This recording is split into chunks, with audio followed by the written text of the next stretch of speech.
नमस्कार दोस्तों, आइए जानते हैं बिहार की दिन भर की ताजा और बड़ी खबरें। वही आपने अभी तक वीडियो को लाइक और चैनल को सब्सक्राइब नहीं किया तो फटाफट से कर लीजिए। आज की पहली खबर, चुनावी साल में पटना वालों को सौगात। बिहार के चुनावी साल में मुख्यमंत्री नीतीश कुमार ने पटना वासियों को बड़ी सौगात दी है। मल्टी मॉडल हब और नवनिर्मित सबवे का उद्घाटन किया। निर्माण कार्य की तारीफ करते हुए उन्होंने कहा कि वो इससे काफी खुश हैं। मुख्यमंत्री ने बताया कि सब कुछ हो गया है, आप देख ही रहे हैं, आगे और भी बहुत कुछ होगा। अब पटना जंक्शन से लोग सीधे आर ब्लॉक तक चले आएंगे। जीपीओ गोलंबर के पास बकरी बाजार में पटना स्मार्ट सिटी मिशन परियोजना के तहत मल्टी मॉडल हब से रेलवे जंक्शन तक इसका निर्माण किया गया है। जीपीओ स्थित मल्टी मॉडल हब रविवार से आम लोगों के लिए खोल दिया जाएगा। साथ ही पटना जंक्शन और आसपास की यातायात व्यवस्था पूरी तरह बदल जाएगी। पीएम मोदी एक दिन पहले ही बिहार आ जाएंगे। प्रधानमंत्री नरेंद्र मोदी के आगामी बिहार दौरे पर अपडेट आया है। पीएम का इस महीने 2 दिवसीय बिहार दौरा होगा। वे एक दिन पहले यानी 29 मई को ही पटना पहुंच जाएंगे। रात में यहीं पर विश्राम करेंगे। इसके बाद अगले दिन 30 मई को रोहतास जिले के विक्रमगंज में प्रस्तावित चुनावी रैली में हिस्सा लेंगे। भारतीय जनता पार्टी के प्रदेश अध्यक्ष दिलीप जायसवाल ने यह जानकारी दी। उन्होंने कहा कि संभावना है पीएम 29 मई की शाम को ही पटना एयरपोर्ट के नए टर्मिनल का उद्घाटन कर दें। बिहार में आगामी अक्टूबर-नवंबर को होने वाले विधानसभा चुनाव से पहले पीएम नरेंद्र मोदी के लगातार दौरे हो रहे हैं। बिहार में अब पंचायत में ही जन्म और मृत्यु प्रमाण पत्र बन जाएंगे। बर्थ और डेथ सर्टिफिकेट बनाने के लिए प्रखंड कार्यालय जाने की झंझट खत्म हो गई है। गांवों में अब पंचायत सचिव ये प्रमाण पत्र अपने स्तर पर जारी कर सकेंगे। राज्य कैबिनेट से इसकी मंजूरी मिल गई है। मुख्यमंत्री नीतीश कुमार की अध्यक्षता में शुक्रवार को हुई कैबिनेट बैठक में यह निर्णय लिया गया। भागलपुर को लेकर चिराग पासवान ने कर दी बड़ी मांग। केंद्रीय मंत्री सह लोजपा रामविलास के राष्ट्रीय अध्यक्ष चिराग पासवान ने बिहार के भागलपुर में पीएम मित्र योजना के तहत मेगा टेक्सटाइल पार्क की स्थापना की जाने की मांग करते हुए प्रधानमंत्री नरेंद्र मोदी को पत्र लिखा है। उन्होंने भागलपुर में इसकी स्थापना किए जाने को लेकर तर्क भी दिए हैं। लोजपा आर के अध्यक्ष ने कहा है कि भागलपुर जैसे ऐतिहासिक शहर को पीएम मित्र योजना में शामिल करना न केवल बिहार के आर्थिक विकास को नई दिशा देगा, बल्कि आत्मनिर्भर भारत के निर्माण में भी एक महत्वपूर्ण योगदान सिद्ध होगा। बिहार के 26 जिलों में बारिश का अलर्ट। मौसम विभाग ने आज बिहार के 26 जिलों में बारिश और आकाशीय बिजली की संभावना जताई है। मौसम विभाग ने 12 जिलों ऑरेंज अलर्ट जारी किया है, जबकि 14 जिलों में येलो अलर्ट है। औरंगाबाद में दोपहर 1:30 बजे बाद अचानक मौसम बदला और तेज बारिश हुई। आपदा प्रबंधन विभाग ने कई जिलों के लिए अलर्ट जारी किया है। पश्चिमी चंपारण, गया, रोहतास के लिए भारी बारिश और आकाशीय बिजली की संभावना जताई गई है। लोगों से घर से बाहर नहीं निकलने की अपील की गई है। किशनगंज, अररिया, सुपौल सहित 12 जिलों में अगले 24 से 48 घंटों के अंदर आंधी के साथ भारी बारिश हो सकती है। लोगों को सलाह दी गई है कि वे सुरक्षित स्थानों पर रहें और अनावश्यक यात्रा से बचें। इसके अलावा पटना, सीतामढ़ी, मुजफ्फरपुर, दरभंगा सहित 14 जिलों में हल्की बारिश का येलो अलर्ट है। पटना बीएन कॉलेज बमकांड में छात्र दीपक ग्याजी से गिरफ्तार। पटना के बिहार नेशनल कॉलेज बमकांड के मामले में पुलिस को बड़ी सफलता हाथ लगी है। बमबाजी का मुख्य आरोपी दीपक कुमार को गिरफ्तार कर लिया गया है। उसे गयाजी के सांडा से शनिवार सुबह पकड़ा गया। वह कॉमर्स कॉलेज का छात्र है। मारपीट के वायरल वीडियो में भी वह नजर आ रहा था। एक अन्य आरोपी छात्र सौरभ को अरवल से पकड़ा गया है। इसके अलावा शुक्रवार देर रात छापेमारी के दौरान बीएन कॉलेज हॉस्टल से 2 अन्य पूर्ववर्ती छात्रों को भी पकड़ा गया। दोनों लड़के जहानाबाद के रहने वाले हैं और उनका नाम चंदन एवं मधु है। पटना के 5 रूट पर पिंक बस सेवा शुरू। किराया 6 रुपए से शुरू। बिहार की राजधानी पटना में 5 रूट पर लेडीज स्पेशल पिंक बस सेवा शुरू हो गई है। मुख्यमंत्री नीतीश कुमार ने शुक्रवार को पटना से 6 जिलों के लिए 20 पिंक बसों को हरी झंडी दिखाकर रवाना किया। पटना में पिंक बस में पहले दिन 250 से ज्यादा महिला यात्रियों ने सफर किया। इसमें गांधी मैदान से 4 बसों का परिचालन शुरू हुआ। एक बस एनआईटी पटना से कंकड़बाग ओमेंटो स्टैंड तक चलेगी। पिंक बस का किराया 6 रुपए से शुरू है। अधिकतम टिकट 25 रुपए का है। इन बसों में कंडक्टर महिलाएं हैं। बैंक ऑफ महाराष्ट्र से 5 करोड़ की ज्वेलरी लूट का खुलासा। समस्तीपुर पुलिस और एसटीएफ ने 7 मई को हुए बैंक ऑफ महाराष्ट्र से 5 करोड़ रुपए की ज्वेलरी और 15 लाख रुपए कैश लूटकांड मामले का खुलासा कर दिया है। शनिवार को एसपी संजय पांडे ने लूटकांड का खुलासा करते हुए बताया कि 2 लाख रुपए का इनामी कर्मवीर इस लूटकांड का मास्टरमाइंड है। कर्मवीर समेत 4 अपराधियों को गिरफ्तार किया है। साथ ही लूटे गए 1 करोड़ रुपए का सोना भी बरामद किया है। उन्होंने बताया कि घटना के बाद से लगातार पुलिस वैशाली समेत अन्य शहरों में छापेमारी कर रही थी। पुलिस ने अलग अलग जगहों पर छापेमारी कर मास्टरमाइंड समेत उसके गुर्गों को गिरफ्तार किया है।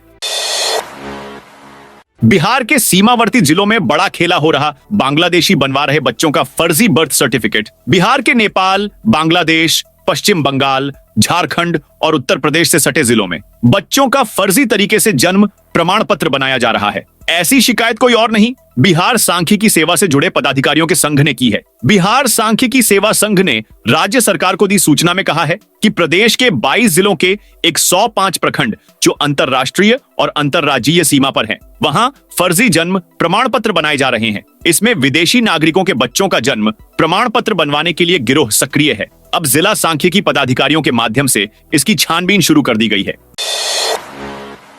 पूर्व सांसद बोले, उत्तर कोयल नहर प्रोजेक्ट के प्रभावितों को दोबारा मुआवजा मिलेगा। उत्तर कोयल नहर परियोजना के पास 7 ऐसे गांव हैं जो डूब क्षेत्र में आते हैं। डैम में पानी भरने के बाद ये गांव डूब जाएंगे। ऐसे में इन गांव के 780 किसान परिवारों को दोबारा मुआवजा देने का फैसला हुआ है। हर परिवार को 15 लाख रुपए और 1 एकड़ जमीन दी जा रही है। पहली किस्त में 10 लाख रुपए और गढ़वा जिले के विश्रामपुर कस्बे में 1 एकड़ जमीन दी जा रही है। जब किसान जमीन पर काबिज हो जाएंगे तब दूसरी किस्त 5 लाख रुपए दी जाएगी। इससे डैम स्थल खाली हो जाएगा। गेट लगने के लिए तैयार है। विस्थापन पूरा होते ही गेट भी लग जाएगा। ये बातें औरंगाबाद से पूर्व सांसद सुशील कुमार सिंह ने शनिवार को आयोजित एक प्रेस वार्ता में कही।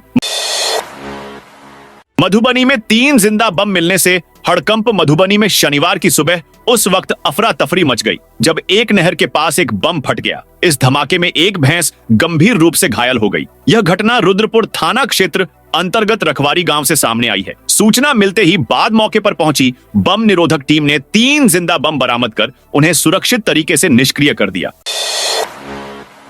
नेपाल के रास्ते बिहार में घुसने की फिराक में आतंकी भारत पाक तनाव के बीच खुफिया विभाग की ओर से आतंकी घुसपैठ का अलर्ट जारी किया गया है। नेपाल के रास्ते बिहार में आतंकी घुसपैठ की कोशिश में हैं। खुफिया एजेंसियों के अनुसार बांग्लादेश और पाकिस्तान से जुड़े 10 से ज्यादा आतंकी किशनगंज के ठाकुरगंज के रास्ते बिहार में घुसने की फिराक में हैं। यह संदिग्ध आतंकी ग्रुप बांग्लादेश के जमात उल मुजाहिदीन, हरकतुल जिहाद अल इस्लामी और बांग्लादेश जमात ए इस्लामी जैसे कट्टरपंथी संगठनों से जुड़े बताए जा रहे हैं। पावर डिस्ट्रीब्यूशन कंपनी से हो रहा data leak South Bihar power distribution और North Bihar power distribution company और की वेबसाइट में साइबर एक्सपर्ट नेहाल ने बड़ा लूपहोल खोज निकाला है। नेहाल ने दावा किया है कि यहीं से ग्राहकों का डेटा लीक हो रहा है। साइबर फ्रॉड वेबसाइट में घुसकर डेटा निकाल रहे हैं। इससे ग्राहकों की पूरी जानकारी उन्हें मिल जा रही है, जिससे आसानी से लोगों को टारगेट कर पा रहे हैं। बिहार में स्मार्ट प्रीपेड मीटर के अपग्रेडेशन की डेडलाइन बढ़ी। राज्य में स्मार्ट प्रीपेड मीटर के डाटा मैनेजमेंट सिस्टम के अपग्रेडेशन कार्य की अवधि को 19 मई तक के लिए बढ़ा दी गई है। यह अपग्रेडेशन कार्य 13 मई से आरंभ हुआ था और इसे सुचारू रूप से पूर्ण करने हेतु यह विस्तार किया गया है। बिजली कंपनी की ओर से दी गई आधिकारिक जानकारी के अनुसार इस अवधि के दौरान उपभोक्ताओं को रिचार्ज की जानकारी मीटर पर तुरंत नहीं दिखेगी। हालांकि विद्युत आपूर्ति बाधित नहीं होगी, परंतु अपग्रेड प्रक्रिया के पूर्ण होने तक कुछ सेवाएं सीमित रह सकती हैं। गया का नाम बदलकर गयाजी क्यों किया गया? धार्मिक और आध्यात्मिक महत्व वाला शहर गया अब गयाजी के नाम से जाना जाएगा। बिहार की नीतीश कैबिनेट ने नाम में बदलाव को शुक्रवार को मंजूरी दे दी। गया का नाम बदलने की मांग बीते 55 सालों से उठ रही थी। इसका संबंध भगवान विष्णु से है। यह सनातन धर्मावलंबियों के लिए महत्वपूर्ण जगह है। पूरे विश्व में पितरों को मोक्ष दिलाने वाली जगह है गया। सालों भर विदेश के अलावा देश के कोने कोने से पिंडदानी पूर्वजों के लिए यहाँ आते हैं। अन्य वेदियों के साथ विष्णु पद पर पिंड अर्पित कर पितरों के मोक्ष की कामना करते हैं। साथ ही देश भर से तीर्थयात्री सालों भर विष्णु चरण की पूजा अर्चना के लिए विष्णुपद मंदिर आते हैं। गया की पहचान विष्णुपद से है। इस तरह की धार्मिक महत्ता के कारण सम्मान के लिए गया का नाम गयाजी होना जरूरी था। ऑपरेशन सिंदूर में शहीदों के परिजनों को 50 लाख का मुआवजा मिलेगा। ऑपरेशन सिंदूर में शहीद होने वाले बिहार के योद्धाओं के परिजनों को 50 लाख रुपए राज्य सरकार मुआवजा के तौर पर देगी। यह नई योजना है जिसके तहत ऑपरेशन सिंदूर में शहीदों के परिजनों को यह अनुग्रह अनुदान दिया जाएगा। गृह विभाग ने इससे संबंधित आदेश जारी कर दिया है। मुख्यमंत्री नीतीश कुमार की अध्यक्षता में शुक्रवार को आयोजित राज्य मंत्रिपरिषद की बैठक में यह निर्णय लिया गया। कैबिनेट की बैठक में कुल 69 एजेंडों पर मुहर लगी। इससे संबंधित विस्तृत जानकारी मंत्रिमंडल विभाग के अपर मुख्य सचिव डॉक्टर एस सिद्धार्थ ने शुक्रवार को सूचना भवन के सभागार में आयोजित प्रेस वार्ता में दी। बिहार की राजनीति में आया नया मोड़। बड़े नेता ने बीजेपी को दिया झटका। राजकिशोर प्रसाद ठाकुर ने शनिवार को अपने समर्थकों के साथ राजद की सदस्यता ग्रहण कर ली। राजद के प्रदेश कार्यालय में राष्ट्रीय महासचिव बीनू यादव, अति पिछड़ा प्रकोष्ठ के प्रदेश अध्यक्ष अरविंद कुमार सहनी, प्रदेश प्रवक्ता डॉ उर्मिला ठाकुर व एजाज अहमद, संजय ठाकुर आदि ने उन्हें सदस्यता दिलाई। एजाज ने दावा कि राजकिशोर अभी तक भाजपा से जुड़े हुए थे। उनके साथ रविंद्र शर्मा, दीनानाथ, मनोज कुमार, शंकर कुमार, सुरेंद्र कुमार आदि पाला बदल किए हैं। गयाजी में तेज आंधी और बारिश में 3 लोगों की जान चली गई। बिहार के गयाजी जिले में अचानक बदले मौसम के बाद तेज आंधी और बारिश में 3 लोगों की मौत हो गई। आमस के महुआवा में वज्रपात से एक मजदूर जान चली गई, जो सूरज डोभी की औरा गांव का निवासी था। वहीं गुरुआ के सिद्धार्थपुर में तेज आंधी में दीवार गिरने से एक किशोर रंजित कुमार की मौत हो गई, जबकि 2 किशोर घायल हो गए। वहीं आंधी में ईंट गिरने से रामोदित शर्मा की हो गई। सहरसा को मिली मेडिकल कॉलेज की सौगात। सहरसा जिले के 70 कटैया प्रखंड के 70 पंचायत में मेडिकल कॉलेज के निर्माण को स्वीकृति मिल गई है। राज्य सरकार ने भूमि सुधार विभाग को जमीन चिन्हित कर अधिग्रहण करने का निर्देश दिया है। कॉलेज बनने से स्थानीय लोगों में खुशी है और छात्रों को मेडिकल की पढ़ाई करने में सुविधा होगी। सरकार ने स्वास्थ्य विभाग को भूमि हस्तांतरण की स्वीकृति दी है, जिससे निर्माण कार्य जल्द शुरू हो सकेगा। शराब उतारने के लिए बिहट्टा में इस तरह से रोक दी। ट्रेन बिहट्टा रेलवे स्टेशन से पहले दिल्ली से पटना आ रहे रक्सौल कर्मभूमि एक्सप्रेस में चेन पुलिंग कर यात्रियों के साथ मारपीट मामले में रेल पुलिस ने एक आरोपित को गिरफ्तार कर लिया है। उसकी पहचान बिट्टू कुमार के रूप में हुई है, जो बिहट्टा का रहने वाला है। पूछताछ में पता चला कि वह आधा दर्जन से अधिक साथियों के साथ यात्रियों का सामान चोरी और चेन पुलिंग कर शराब तस्करी करते हैं। रक्सौल कर्मभूमि एक्सप्रेस में यात्रियों के साथ मारपीट के बाद जैसे ही ट्रेन खुली, दूसरी बार चेन पुलिंग किया गया था। ट्रेन से 15 से 20 कार्टन शराब उतारा गया था। मुजफ्फरपुर में नकली छटोरी नूडल्स फैक्ट्री पर कार्रवाई। मुजफ्फरपुर के बेला इंडस्ट्रियल एरिया फेज 2 में चटोरी नूडल्स नाम की कंपनी के नकली उत्पाद बनाने का मामला सामने आया है। कंपनी के कर्मचारियों की सूचना पर बेला थाना पुलिस ने कार्रवाई की। चर्चित चिप्स नूडल चटोरी के नाम की नकली ब्रांड का खुलासा हुआ है। पुलिस ने फैक्ट्री से कच्चा माल, रैपर और पैकेजिंग सामग्री जब्त की है। छापेमारी के दौरान फैक्ट्री का मालिक मौके से फरार हो गया। पुलिस ने 5 कर्मचारियों को हिरासत में लिया और उनसे पूछताछ शुरू कर दी है। भागलपुर के पिंक बस में खराबी ड्राइवर का मोबाइल हुआ गायब। भागलपुर में महिलाओं के लिए पिंक बस व्यवस्था की शुरुआत आज से हो जानी थी, लेकिन कुछ टेक्निकल परेशानी के कारण अब कल से यह सेवा शुरू होगी। यह बस 22 सीटर है, जिसमें आधुनिक सुविधाओं से लैस सारी व्यवस्था है। बस में कैमरे, आग से बचाव के सिलेंडर, लग्जरी सीट है। इसमें महिलाओं को 6 रुपए से 15 रुपए तक की यात्रा के लिए शुल्क देना होगा। बस सेवा शहर के अंदर ही सीमित रहेगी। मायागंज अस्पताल से भागलपुर रेलवे स्टेशन के बीच चलेगी। इसका रूट स्टेशन चौक, डिक्शन मोड़, घंटाघर चौक, कचहरी चौक, घुरण पीर बाबा चौक, तिलका मांझी चौक और डीएम आवास से होते हुए मायागंज अस्पताल तक रहेगा। बिहार चुनाव की तैयारियां तेज। चुनाव आयुक्त डॉ विवेक जोशी ने शनिवार को ईवीएम वीवीपैट की प्रथम स्तरीय जांच सेंटर का जायजा लिया। इस दौरान वहां चल रहे एफएलसी कार्य का बहुत ही बारीकी से जायजा लिया गया। उन्होंने ईसीआईएल के अभियंताओं से एफएलसी से संबंधित सभी चीजों की जानकारी मांगी और आवश्यक दिशा निर्देश दिए। आगामी बिहार विधानसभा आम चुनाव 2025 की तैयारी को लेकर भारत निर्वाचन आयोग के निर्देश के आलोक में ईवीएम वीवीपैट की प्रथम स्तरीय जांच की जा रही है। यह जांच ईसीआईएल के 18 अभियंताओं के द्वारा की जा रही है। पटना जंक्शन इलाके में बदली ट्रैफिक व्यवस्था। पटना जंक्शन के पास मल्टी मॉडल पार्किंग हब को लेकर रूट में बदलाव किए गए हैं। नए रूट भी वाहनों के लिए निर्धारित किया गया है। GPO multi modal parking hub में 8 गेट हैं। यहां से एंट्री और एग्जिट के लिए गाइडलाइन जारी की गई है। नीतीश बोले, भ्रष्टाचार बर्दाश्त नहीं, हर हाल में जीरो टॉलरेंस की नीति कायम रहे। मुख्यमंत्री नीतीश कुमार ने कहा कि किसी भी तरह का भ्रष्टाचार बर्दाश्त नहीं किया जाए। भ्रष्टाचार के खिलाफ जीरो टॉलरेंस की नीति हर हाल में कायम रहे। वे शुक्रवार को निगरानी विभाग की समीक्षा कर रहे थे। उन्होंने भ्रष्टाचार के खिलाफ और कारगर कार्रवाई करने, बहुत सख्त कदम उठाने तथा दर्ज मामलों का तेजी से निष्पादन करने की बात कही। अफसरों को कई और निर्देश दिए। मुख्यमंत्री ने कहा कि राज्य सरकार न्याय के साथ विकास के सिद्धांत पर काम कर रही है। भ्रष्टाचार के निवारण के लिए जीरो टॉलरेंस की नीति पर कार्रवाई की जाती है। राज्यपाल से मिलने से रोका तो छात्रों ने किया हंगामा। बीएन कॉलेज कैंपस में शनिवार को राज्यपाल आरिफ मोहम्मद खान पहुंचे। कॉलेज प्रशासन से बातचीत के साथ साथ हॉस्टल का भी निरीक्षण किया। इधर कॉलेज के गेट पर छात्र नेता समेत बड़ी संख्या में छात्र जमा हो गए। वे राज्यपाल से मिलने की जिद करने लगे। मांग पूरी नहीं होने पर हंगामा किया। पटना एयरपोर्ट को लेकर सामने आई नई जानकारी। पटना एयरपोर्ट को लेकर एक और नई जानकारी सामने आई है। पटना एयरपोर्ट के नए टर्मिनल के खुलने से उड़ानों की संख्या में वृद्धि होगी, जिससे हवाई संपर्क बढ़ेगा। उप मुख्यमंत्री सम्राट चौधरी ने बताया कि नए टर्मिनल में आधुनिक सुविधाएं होंगी, जैसे कि विशाल वेटिंग एरिया और बेहतर सुरक्षा प्रणाली। यह विस्तार बिहार में पर्यटन और औद्योगिक विकास को बढ़ावा देगा, जिससे रोजगार के अवसर बढ़ेंगे।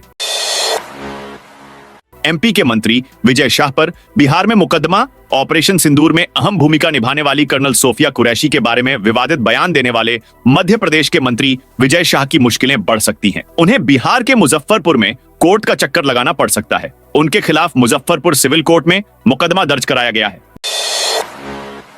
बढ़ेंगी लालू यादव की मुश्किलें। राष्ट्रीय जनता दल के सुप्रीमो लालू प्रसाद यादव का एक नई मुश्किल इंतजार कर रही है। सीवान सिविल कोर्ट के एसीजेएम एक अरविंद कुमार सिंह की अदालत ने राजद सुप्रीमो लालू प्रसाद पर चुनाव आचार संहिता के मामले में इश्तेहार जारी किया है। यह आदेश शनिवार को जारी किया गया। बताया जा रहा है कि वर्ष 2011 में दरोंदा विधानसभा उपचुनाव के राज प्रत्याशी परमेश्वर सिंह के पक्ष में लालू प्रसाद प्रचार के लिए आए थे, लेकिन बिना अनुमति के पांडेयपुर गांव में पंडाल व मंत्र बनाकर लाउडस्पीकर लगाकर चुनावी सभा करते हुए चुनावी आचार संहिता का उल्लंघन किया था।